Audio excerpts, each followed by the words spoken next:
اعوذ باللہ من الشیطان الرجیم بسم اللہ الرحمن الرحیم رب اشرح لی صدری ویسر لی امری واحلل عقدۃ من لسانی یفقہوا قولی۔ پیاری بہناں، آج جو ہم سپارہ شروع کرنے جا رہے ہیں وہ ہے 8واں۔ تو آج ہم کچھ اس کے کی پوائنٹس لیتے ہیں اور اللہ تعالیٰ سے دعا ہے کہ اللہ تعالیٰ مجھے اور آپ کو باعمل بنائے۔ اور اس کا پچھلے سپارے سے جو ربط ہے وہ یہ ہے کہ یہ خطاب مسلمانوں سے ہے جو بے تاب ہو کر تمنا کرتے تھے اور کبھی کبھی زبان سے بھی اس چیز کی خواہش کرتے تھے کہ کوئی ایسی نشانی ظاہر ہو جائے جس سے ان کے گمراہ بھائی رائے راست پر آ جائیں۔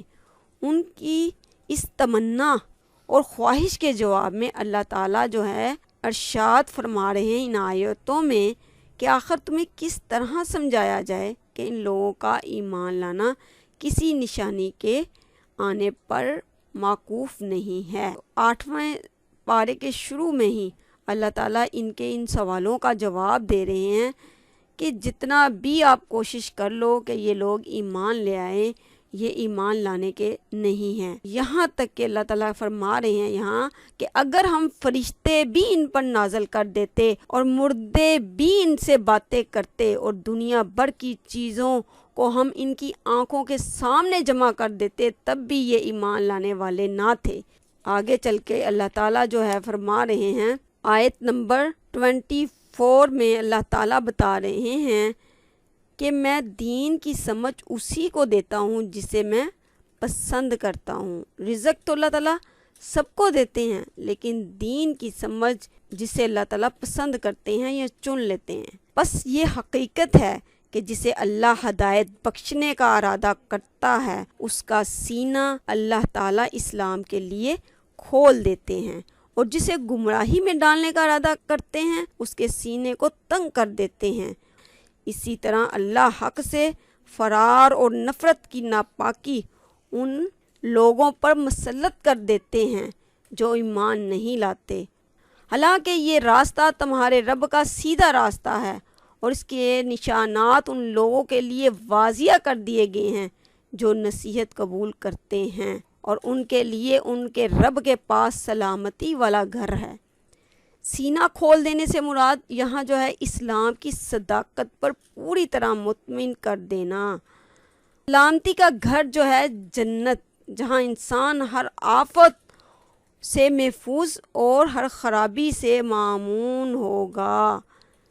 آگے چل کر اللہ تعالیٰ فرماتے ہیں کہ میں اس وقت تک کسی قوم کو تباہ و برباد نہیں کرتا جب تک کہ حق ان تک نہیں پہنچ جاتا۔ ان آیات میں یہ واضح کر دیا گیا، اور اللہ تعالیٰ 130 آیت میں فرماتے ہیں اس موقع پر اللہ ان سے یہ بات پوچھیں گے، اے گروہ جنوں انس، کیا تمہارے پاس خود تم ہی میں سے وہ پیغمبر نہیں آئے تھے جو تم کو میری آیات سناتے اور اس دن کے انجام سے ڈراتے؟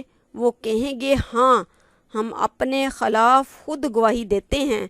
آج دنیا کی زندگی نے ان لوگوں کو دھوکے میں ڈال رکھا ہے، مگر اس وقت وہ خود اپنے خلاف وہاں گواہی دیں گے کہ وہ کافر تھے۔ یہ شہادت ان سے اس لیے لی جائے گی کہ یہ ثابت ہو جائے کہ تمہارا رب بستیوں کو ظلم کے ساتھ تباہ کرنے والا نہ تھا جبکہ اس کے باشندے حقیقت سے ناواقف ہوں۔ اسی حجت کو پورا کر دینے کے لیے اللہ تعالیٰ نے پیغمبر بھیجے اور کتابیں نازل کیں تاکہ جنوں انس کو صاف صاف خبردار کر دیا جائے۔ اب اگر لوگ غلط راستوں پر چلتے ہیں اور اللہ ان کو سزا دیتا ہے تو اس کا الزام خود ان پر ہے نہ کہ اللہ پر۔ منکرین آخرت کی حسرتوں کی منظر کشی یہاں کی جا رہی ہے۔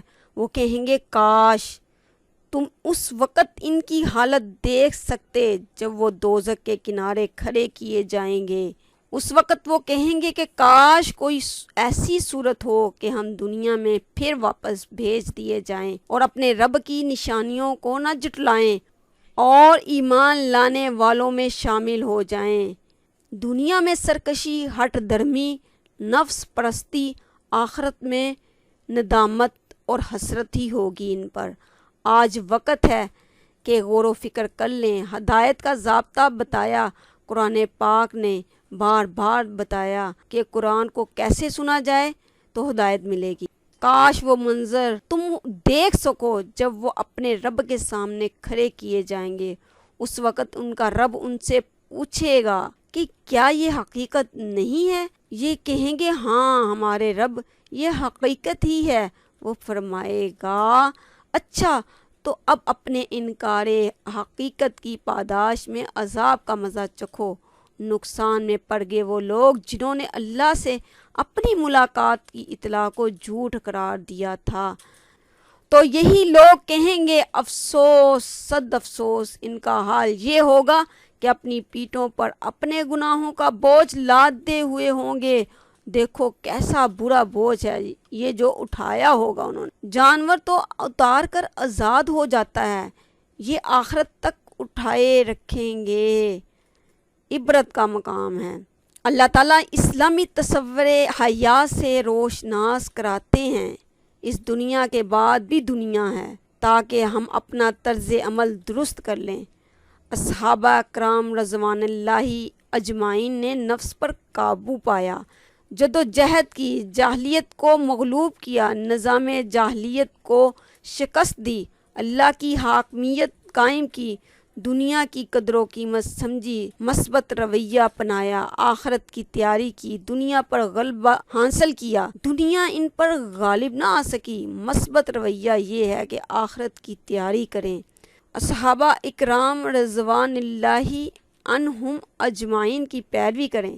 آیت نمبر 33 میں منکرین رسالت اور ان کے مطالبات کا ذکر کیا گیا اور نبی صلی اللہ علیہ وآلہ وسلم کو تسلی دی جا رہی ہے۔ اللہ سبحانہ و تعالیٰ فرماتے ہیں کہ کفار اپنی باتوں سے آپ کو ایذا پہنچا رہے ہیں۔ آپ صلی اللہ علیہ وسلم کی طرف اور خواہش ہے کہ کوئی معجزہ ہی ہو جائے۔ یہ سب ذات باری تعالیٰ کے علم میں ہے، لیکن اللہ اپنے جبر سے سب کو مسلمان نہیں کرتے، اور اللہ تعالیٰ ان لوگوں کو گونگے، بہرے اور مردے قرار دیتے ہیں جن کے دلوں پر قرآن کی دعوت اثر نہیں کرتی۔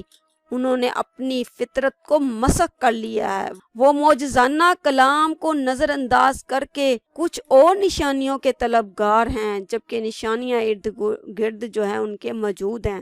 جانور ہیں، پرندے ہیں، سب اللہ کی نشانیاں ہیں۔